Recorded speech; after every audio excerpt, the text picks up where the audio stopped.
Bueno, buenas tardes. Estamos en Estudio TV, en Tecnópolis, un espacio donde se difunden los cursos sobre televisión que ofrecen Suter y Fateri. Y dentro del mismo pabellón compartimos espacio los miembros de la Asociación Argentina de Luthiers. Yo soy Julio Malarino, soy vicepresidente de la asociación. Y venimos al estudio de televisión a difundir nuestra propia actividad, que es la de construir instrumentos, la docencia en los instrumentos. Y hoy nos visita Daniel Corso, guitarrista de jazz, que además de conversar un rato, después Daniel va a tocar y nos va a mostrar un poquito la música que hace. Bueno, bienvenido, Daniel. Muchas gracias. En principio me gustaría que nos cuentes tus orígenes en la guitarra, cómo te acercás al instrumento. Bueno, vos sabés que mi primer instrumento no fue la guitarra, fue el bombo. Empecé tocando a los 4 o 5 años, reproduciendo las cosas que escuchaba en los discos, en televisión, los ritmos folclóricos, obviamente, aprendiendo por onomatopeyas irrepetibles en televisión hoy, porque no suenan bien. Pero bueno, y siempre soñé con la guitarra. Mis viejos suelen contar una anécdota, también de la misma edad, 4 o 5 años, que caminando por el barrio pasamos por una juguetería, había una guitarra eléctrica en la vidriera. Yo pedí que me la compren y como no me la compraron, me escapé enojado. Y me empezaron a buscar y no me encontraron. Todo el día estuvieron deambulando por la policía, etcétera, hasta que se hizo muy tarde y el policía le decía a mi viejo que en realidad, bueno, por la cantidad de horas que habían pasado, que podían esperar lo peor, lo cual a mi abuela le cayó muy mal, que vivía con nosotros. Y bueno, parece que se sintió mal y quiso apoyarse en una silla. La silla estaba pesada. Y resulta que, bueno, era yo, a las 11 o 1 de la mañana, creo que me encontraron ahí, dormido en 2 sillas, tapado por el mantel de una mesa redonda que daba al piso. Así que lo que yo siempre sé esa anécdota porque me la cuentan, lo que sí me acuerdo perfectamente es que al otro día me desperté con un regio desayuno en la cama y la guitarra eléctrica al lado. Ahí bien. Empezó mi historia con la guitarra. Y también recuerdo que eso de los 5 o 6 años, cuando me preguntaban qué iba a hacer cuando sea grande, yo decía guitarrista eléctrico. No quería ser bombero, policía, futbolista, nada de eso. Yo voy a tocar la guitarra eléctrica. No sé bien de dónde salió, posiblemente de escuchar en aquella época los discos de mi tío más chico, los Beatles, Rollins. Después, bueno, yo también me hice fanático de eso. Empecé a tocar rock y estudiar guitarra clásica al mismo tiempo, por ahí entre los 11 y 12 años. Tuve la enorme suerte de tener una señora mayor, profesora de barrio, que además de enseñarme la técnica clásica, la teoría, el solfeo, leer música, nos poníamos a esa parte más de Peter Frampton o de los Beatles. Así que yo siempre crecí de primer momento con esos dos caminos, la guitarra eléctrica, la música clásica, la música popular, con un puente siempre, nunca los vi separados, ¿no? Y comprendía que lo que estudiaba en la teoría era después aplicado a la guitarra y sacaba un solo de Eric Clapton y comprendía por qué esa nota quedaba bien sobre ese acorde y podía asociar todo, ¿no? Desde Sagreras a los discos que yo escuchaba.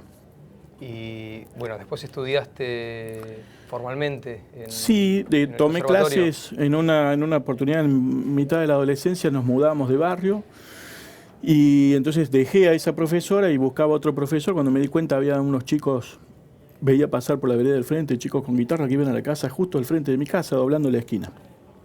Así que dije, justo un profesor al frente de la casa nueva, ¿viste? Fui, averigüé y me empecé a tomar clases. Con el tiempo, al poco tiempo, o sea, me dijo el nombre, por supuesto empecé a tomar las clases, pero yo no conocía nada de su historia. Resulta que era el maestro Aníbal Villarreal, que había sido uno de los grandes concertistas en la década del 50 en Córdoba, discípulo de Narciso Yepes, había vivido en la casa de Yepes 7 años.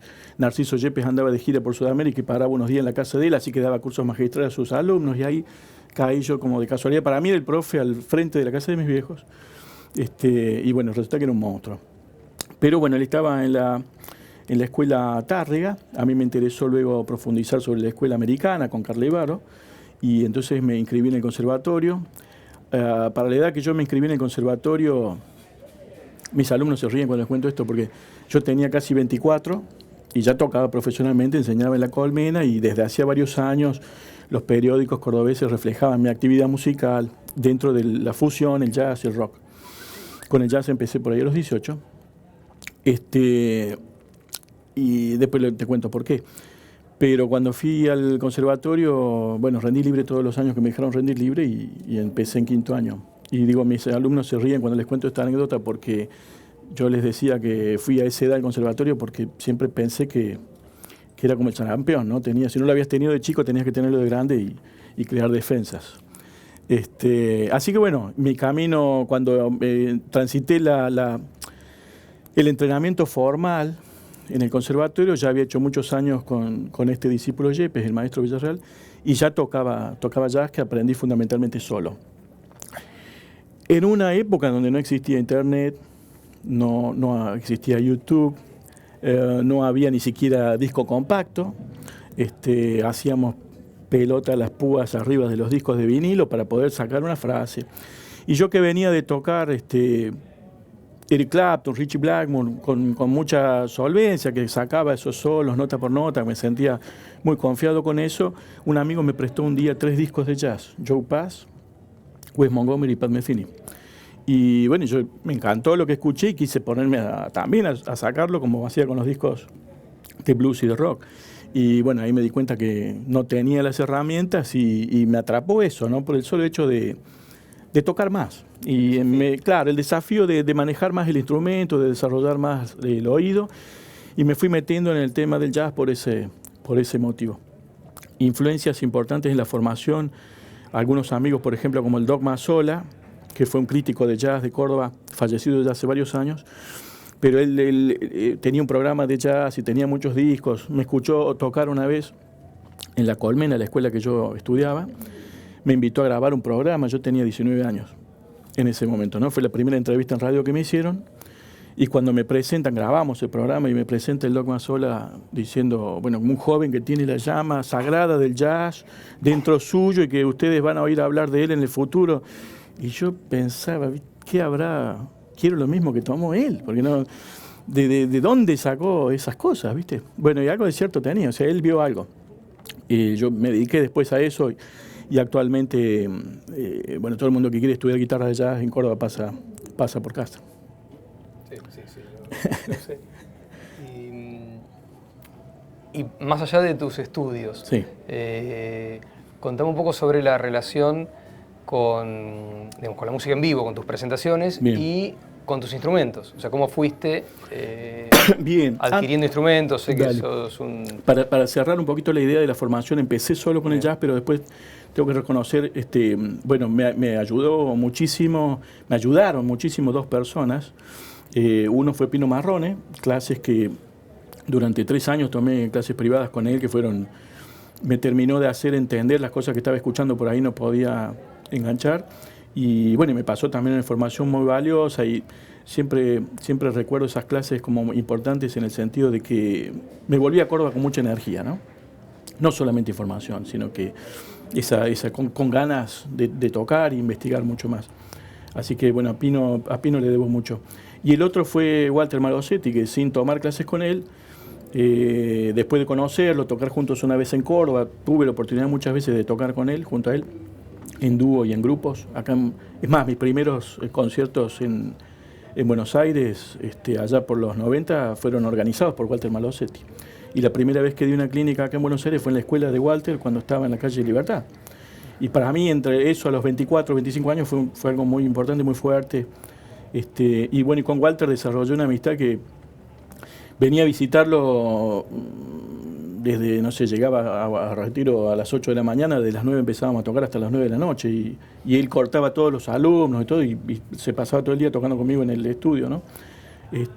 Eso también para mí fue muy, muy importante. Bueno, con la relación con los instrumentos,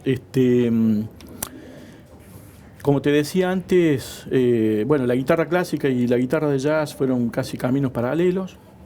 Mientras más me adentraba en el mundo del jazz, más me iba alejando de otros géneros. Durante mucho tiempo, bueno, investigué mucho y probé muchas cosas y tuve distintos instrumentos y llegué a desarrollar una idea de qué tipo de instrumento a mí me hubiera gustado tocar, ¿no? Bueno, ahí lo conocí a Esteban González y a vos. Y eso también generó un intercambio de ideas y de proyectos en común que fueron tomando distintas formas hasta, por ejemplo, terminar hoy en esto.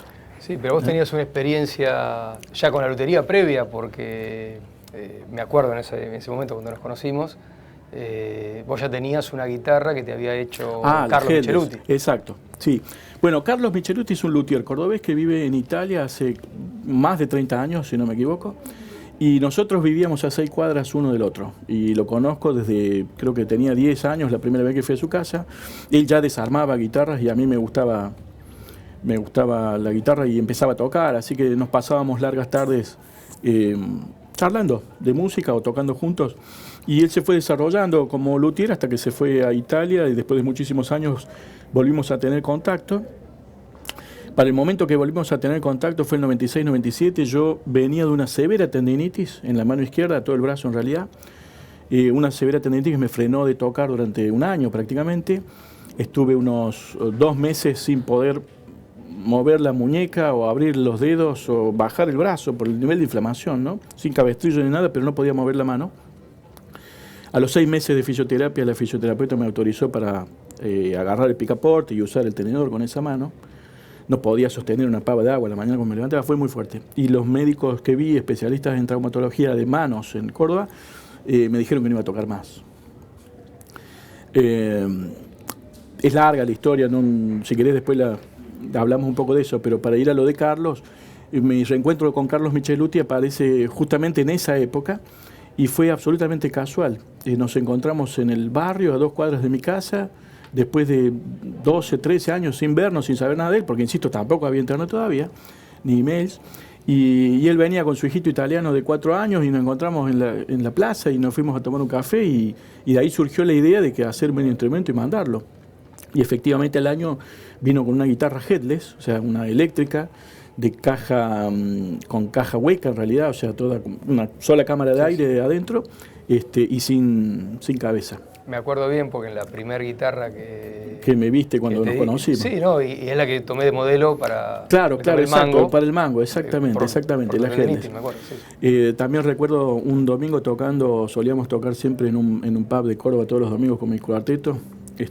Se llamaba Macondo el bar, ya no existe. Y en un corte terminamos la música, vamos a hacer el break, se prenden las luces y uno del público, el típico borracho cordobés, ¿no? me preguntó, y lo escuchó todo el mundo porque justo cortamos la música, ¿no? ¿Qué marca es esa guitarra, Corso María Antonieta? Nos reímos todos a carcajadas. Claro. Bueno, y eso sí, después Carlos me hizo una Art Top también, usé una guitarra de este tipo, y bueno, y fuimos luego desarrollando, como decía, con Esteban y con vos, otras ideas, y bueno, y hay otras más que en algún momento iremos concretando, ¿no? Como la guitarra de 7 cuerdas.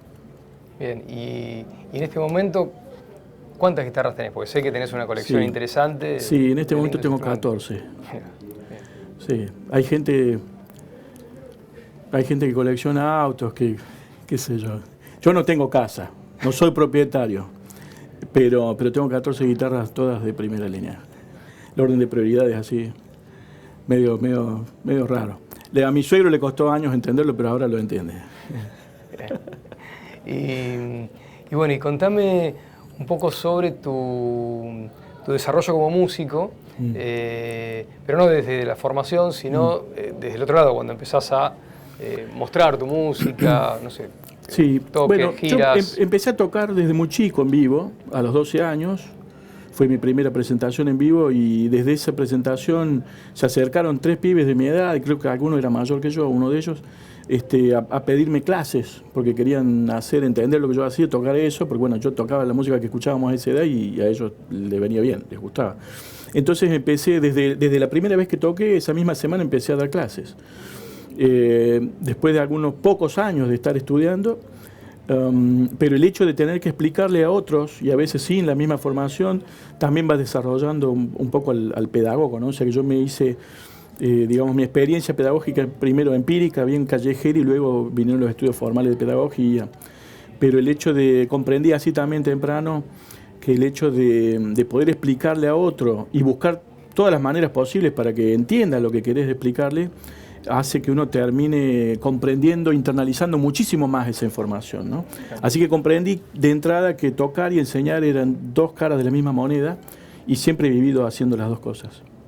Bueno, con el tiempo, a los 18, 19, integré distintos grupos de fusión, entre ellos el grupo Jam en Córdoba, que fue un grupo muy importante. Cuando yo me incorporé era el más chico del grupo y la banda ya tenía unos 15 o más años de trayectoria, muy reconocido en el ambiente cordobés. Fue un grupo importante porque tocamos en distintas provincias, a mí me sirvió mucho. Tuve una experiencia por la música popular cordobesa también. O sea, la música de cuarteto. Cuarteto, sí, claro, me imagino. Obviamente como una cuestión de laburo. En ese momento, a los 19, yo era muy prejuicioso con respecto a eso. Recuerdo que ahora le dicen casting, en esa época le decíamos prueba. Cuando fui a la prueba había una serie de chicos adelante mío y otros detrás. Cuando me toca el turno a mí, el dueño del cuarteto me dice, te vamos a probar, pero si te quedás, te cortás el pelo.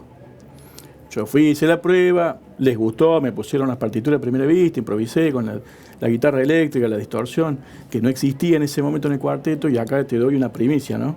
Que hace poco me descubrieron en una clínica que di en Belleville. En Córdoba hay dos bandas muy importantes que incorporaron la guitarra eléctrica y todo el mundo piensa que esos dos guitarristas, amigos míos, son los que incorporaron la guitarra de rock en el cuarteto. Yo les dije. Antes de ellos, solo que mi grupo no era tan famoso. Hace poco de una clínica en Belleville y me preguntaron eso, ¿quién empezó la guitarra de rock en el cuarteto? Y era porque este que me preguntaba era amigo de uno de los chicos que tocaba en esa banda hace 30 y pico de años. ¿Viste?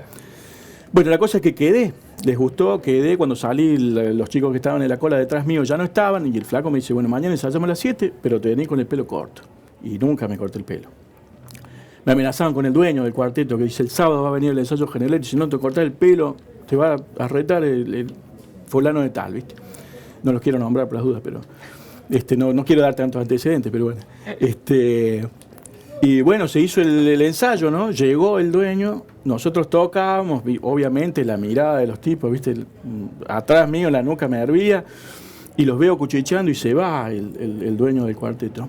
Entonces terminamos la pieza y digo, acá viene otra vez tirón de oreja para que me corte el pelo. Y el tipo que quedó, que siempre me decía que me cortara el pelo, dice, vos y vos se dejan el pelo largo. Y así empezó la imagen rockera en el cuarteto cordobés. Luego, bueno, además de eso, como te decía, tocamos en distintos grupos de fusión, en los tríos míos, con otros músicos de mucha trayectoria. Cuando yo era chico, recuerdo un trío integrado por el Gato Olmedo en contrabajo y Gringo Pichón en piano, que ellos eran sesentones y yo tenía 22 o 23. Emulábamos los tríos de Oscar Peterson en ese momento. Bebe Caniza, un baterista, el patriarca de los bateristas cordobeses, tocando en el grupo de él también. Y bueno, y finalmente con mis tríos y eso, ¿no? En algún momento, cuando aparece internet y uno sin darse cuenta lo graba algún sonidista, después lo suben a la web, me empezaron a escribir gente de otros lugares. Así fue que empezamos a hacer giras por Argentina con músicos como John Stowell, Sid Jacobs en realidad fue el primero, dos guitarristas norteamericanos de primera línea, de los que también obviamente aprendí muchísimo. Richard Smith, con quien después me invitó en el 2007 a trabajar en la USC, en la Universidad del Sur de California. Estuve ahí 3 semanas en Los Ángeles, una trabajando para la universidad, enseñando y tocando jazz, en un evento que se llamó el Conservatorio como Exploratorio, con músicos de Italia, Estados Unidos, bueno, yo representando a Sudamérica y de Sudáfrica también, y de Grecia. Un evento muy lindo. Siempre me acuerdo que el cónsul argentino fue esa noche y bueno, estaba muy emocionado porque fue todo muy importante. Me pidieron en la universidad que le enviara una carta al cónsul invitándolo al evento, ¿no? Y fue todo tan rápido, el papelerío tan complicado, también la embajada acá me hizo problemas, ¿no? Pero bueno, después me dejaron ir. Y cuando llego, no pude mandar la carta, así que la llevo en persona cuando llego a Los Ángeles, ¿no? Y voy al consulado argentino, me atienden muy bien las chicas, ven la nota, todo, y después de un rato de la nota me dicen, te encontré la USC, te trajo, mirá qué bien, qué importante. Pero vos vivís en Argentina. Sí, vivo en Argentina, no en Estados Unidos. Así que eso era mucho más mucho más importante. Y después el cónsul me explicaba que debe haber habido 5 argentinos que alguna vez hayan sido contratados por su universidad, pero bueno, el primero que no vivía en Estados Unidos y que además era un jazzista contratado por una universidad norteamericana para ir a enseñar y tocar jazz, era mi caso. Así que bueno, por eso estaba muy orgulloso, se portaron muy bien el consulado conmigo ahí. 2007 fue esto. Y bueno, a raíz de las giras con los amigos, Thomas Jansson, recuerdo de Suecia también, Thomas Brengens-Münchmeyer, un gran guitarrista del norte de Alemania, con que generamos una amistad muy importante, por los vínculos musicales justamente, ¿no? También vinieron a Argentina, algunos discos grabados con John Stowell, unas 5 giras con Sid Jacobs, y en algún momento yo sentí la necesidad de tomar otros desafíos y empecé a mirar a ver qué posibilidades tenía yo de ir a tocar a Europa, ya que tocaba con estos tipos que viven viajando, digo, a ver cómo será allá. Y así empecé a hacerlo durante 5 años, 6, hice una gira anual, hubo un año que fui 2 veces, llegué a estar prácticamente 6 meses fuera de mi casa, o sea, yendo y viniendo, 1 mes en Los Ángeles, 2 semanas en mi casa, una gira de 3 semanas con algunos de afuera, y así. Hasta que, bueno, la llegada de mi hijo más chico, que hoy tiene 6 años, me volvió a echar raíces y no me muevo de Córdoba casi. Bien. Bueno, ahora me gustaría que toques un rato. ¿Cómo no? Así que yo te dejo, Vale. acomodate y toca.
Bueno, gracias. Muchas gracias.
Gracias. Muchas gracias.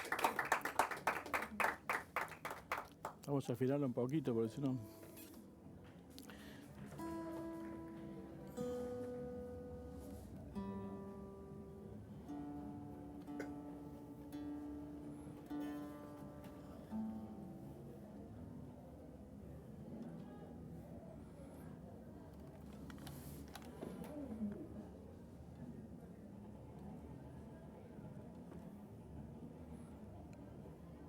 Las luces.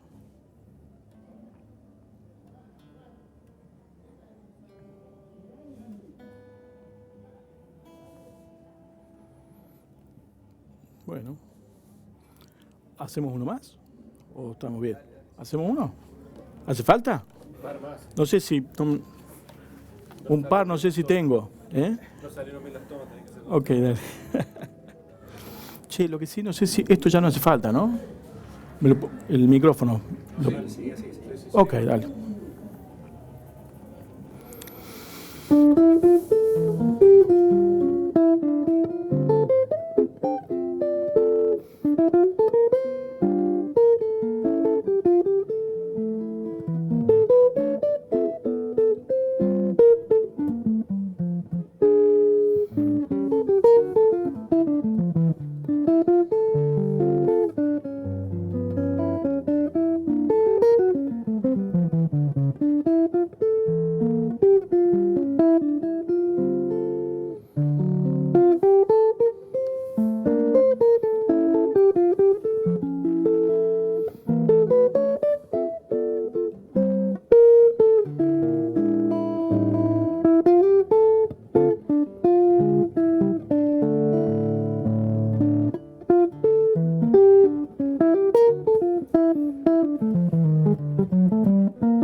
Gracias. ¿Listo? Bárbaro. ¿Uno más?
Gracias.